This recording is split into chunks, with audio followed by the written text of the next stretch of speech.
Very good morning to all of you. बेटा आप लोग सब घर पे रहें, सेफ रहें और अपनी अच्छे से पढ़ाई करते रहें।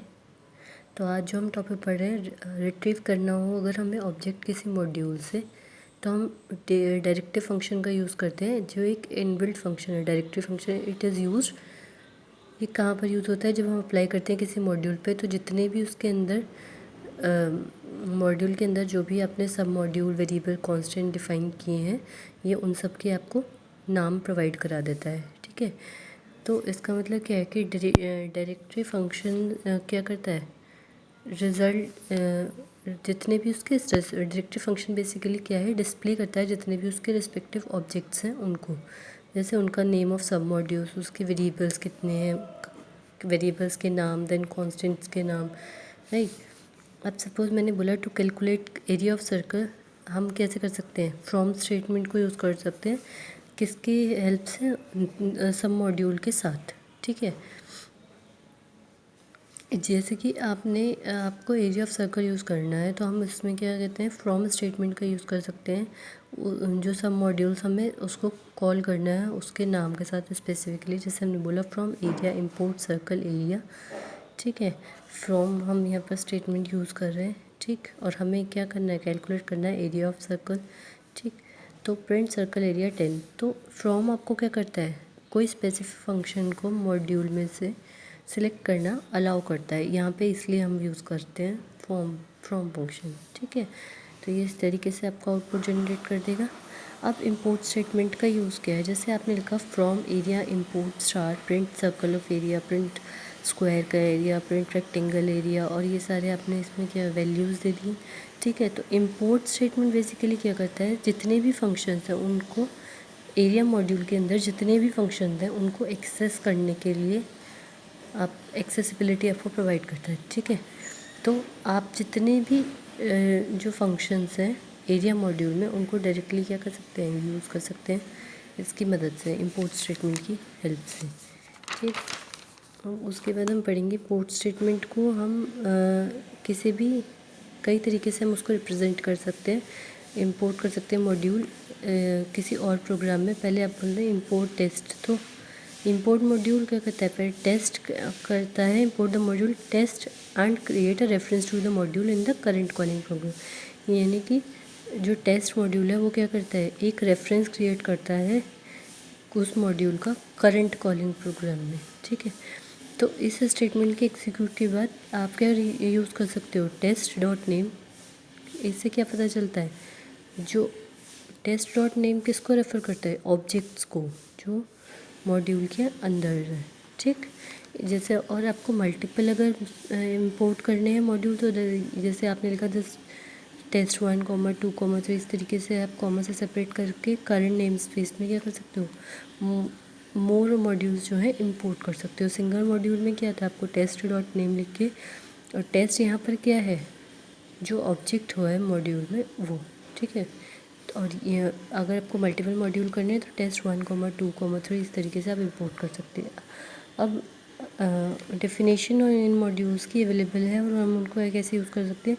Module name dot name, name में कोई भी सब मॉड्यूल या उसका कोई भी ऑब्जेक्ट, तो जैसे सपोज एरिया। ठीक है, और एरिया में क्या बोल दिया? सब मॉड्यूल क्या है? Suppose rectangle. तो इस तरीके से हम लिख सकते हैं, राइट। अब टेस्ट इंपोर्ट देखो, आपको इस तरीके से लिखा था सर्कल एरिया और उसका की जो वैल्यूज़ है। ठीक, अब टेस्ट इंपोर्ट फंक्शन क्या करता है? जब आप इसको यूज़ करते हो, ये क्या करते हैं? जितने भी सब मॉड्यूल्स हैं उनको इंपोर्ट करता है, और ये जितने भी ऑब्जेक्ट्स उनको मॉड्यूल करता है जो किस में मॉड्यूल डिफ़ाइन किए गए हैं? करंट नेम स्पेस में, जिसका नाम क्या है? टेस्ट। ठीक, मतलब कुल मिला के हमारा ये है कि हमारा एक टेस्ट एक मॉड्यूल है, और उसमें हम क्या कर रहे हैं? बाकी मॉड्यूल्स को किस तरीके से इंपोर्ट कर रहे हैं दूसरे प्रोग्राम में, वो हम देख रहे हैं इसमें। तो उसके लिए हम टेस्ट इंपोर्ट फंक्शन यूज़ कर सकते हैं। अब इसमें क्या कर सकते हो आप? Test import T1, T2, T3। तो इससे क्या होता है? ये क्या करता है? इंपोर्ट मॉड्यूल टेस्ट को इंपोर्ट करता है और क्रिएट करता है रेफरेंस उसके करंट नेम स्पेस में। करंट नेम स्पेस में गिवन ऑब्जेक्ट के नेम स्पेस क्या होता है? सपोज हमने एक मॉड्यूल इंपोर्ट किया अनदर मॉड्यूल में और प्रोग्राम में, तो उसको हम क्या बोल देते हैं? Name space. ठीक है, तो उस चीज़ को हम बोल देते हैं नेम स्पेस, कि अगर हमने एक मॉड्यूल दूसरे मॉड्यूल में इंपोर्ट किया। ठीक, अब जो हमारा नेम स्पेस है, ऑब्वियसली आप कुछ भी यूज़ कर रहे हो तो उसको क्या करना पड़ेगा? पहले डिफाइनिंग करते ही हो। ठीक है, डिफ़ाइन करने के लिए आपको सबसे पहले क्या है? एक नाम देना पड़ेगा। ठीक है, तो पाइथन का नेम आपको पता है, आप कीवर्ड्स नहीं लिख सकते, तो वो क्या होना चाहिए? एक आइडेंटिफायर होना चाहिए। ठीक है, और इसको हम किस लिए यूज़ करते हैं? मेथड या पाइथन ऑब्जेक्ट को एक्सेस करने के लिए। और जो आपका नेम स्पेस होता है वो क्या बेसिकली होता है? डिफरेंट सेक्शन ऑफ प्रोग्राम को डिफ्रेंशिएट करने के लिए, कि अब ये यहाँ तक क्या है, यहाँ पे प्रोग्रामिंग क्या है, यहाँ प्रोग्रामिंग क्या है, उसको अलग अलग नेम स्पेस दे सकते हैं। तो नेम स्पेस कुछ नहीं है, कलेक्शन ऑफ नेम्स है। ठीक है, इतना कोई मतलब कॉम्प्लिकेटेड चीज़ नहीं है, सिर्फ नेम स्पेस क्या है? कलेक्शन ऑफ नेम है। ठीक है, और एक वो आइडेंटिफायर होना चाहिए जिसको हम यूज़ करते हैं मेथड को या पाइथन ऑब्जेक्ट को एक्सेस करने के लिए। ठीक है, अब इसमें क्या है, या तो इसको बोल सकते हैं, ये क्या होती है? एक तरीके की मैपिंग है of names to corresponding object, यानी कि एक तरीके से किसी भी ऑब्जेक्ट को, ये सपोज एक ऑब्जेक्ट है O1 O2 O3 और इसको हम एक पर्टिकुलर जैसे नेम दे रहे हैं।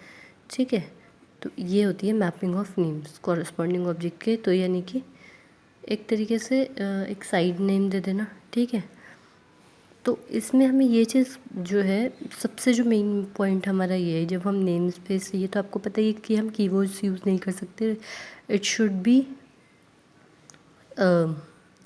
Identifier, right. रिजर्व वर्ड्स हम यूज़ नहीं कर सकते।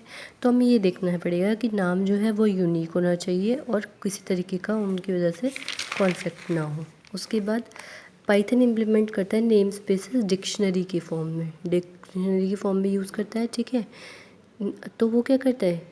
मेंटेन करता है नेम हर ऑब्जेक्ट के साथ और उसकी की और वैल्यूज़। ठीक है, तो देखो बच्चे, अगर क्या करता है, आप ये सपोज़ आपका ऑब्जेक्ट है, इसको आप नेम दे रहे हो। हाँ, तो नेम में क्या के अंदर क्या होगा? की और वैल्यू, दो चीज़ें इसके नेम के अंदर होंगी, राइट। तो क्या करता है नेम स्पेस बेसिकली क्या करता है? मेंटेन करता है एक नेम ऑब्जेक्ट का मैपिंग का, जहाँ पर नेम क्या है? की और ऑब्जेक्ट की, name act as a key, right, and object as values. ठीक, मल्टीपल नेम स्पेसेस क्या होते हैं? अगर मल्टीपल नेम स्पेसेस हों तो उनका सेम नेम होना चाहिए, लेकिन वो पॉइंट किसको करना चाहिए? डिफरेंट वेरिएबल्स को। यानी कि मल्टीपल नेम स्पेसेस का सेम नाम हो सकता है, लेकिन वो अलग अलग वेरिएबल को पॉइंट करना चाहिए। अब पाइथन नेम स्पेसेस जो होते हैं, ठीक है, उनको 3 पार्ट में हमने डिवाइड करा है, ग्लोबल, लोकल और बिल्ट इन। ठीक है, तो अब जब हम एक इंटरप्रेटर को स्टार्ट करते हैं तो पाइथन नेम स्पेस क्रिएट होता है। ठीक है, जब तक कि हम क्या करते हैं? प्रोग्राम से बाहर नहीं आते। तो जब भी इंटरप्रेटर स्टार्ट होगा तो एक पाइथन का नेम स्पेस स्टार्ट होगा, क्रिएट होगा, जब तक हम बाहर नहीं आते। तो अब हर जो मॉड्यूल है वो अपने लिए क्या करता है? एक अपना अलग global space, name space Python में क्रिएट कर लेता है। अब हम बात करते हैं नेम रेजोल्यूशन की। नेम रेजोल्यूशन में क्या होता है? Resolving the scope of a name, किसका स्कोप क्या होगा? तो स्कोप ऑफ वेरिएबल क्या किस में क्लासीफाई करते हैं हम? लोकल और ग्लोबल, ये आपको पता ही है। ठीक है, क्योंकि अभी क्या है कि आपने उसको नाम दे दिया किसी वेरिएबल को, या कोई वेरिएबल आपने यूज़ किया है, तो या तो वो लोकली यूज़ होगा प्रोग्राम में, either it will be use locally और ग्लोबली, राइट। तो उसके लिए हम क्या यूज़ करते हैं? Name resolution.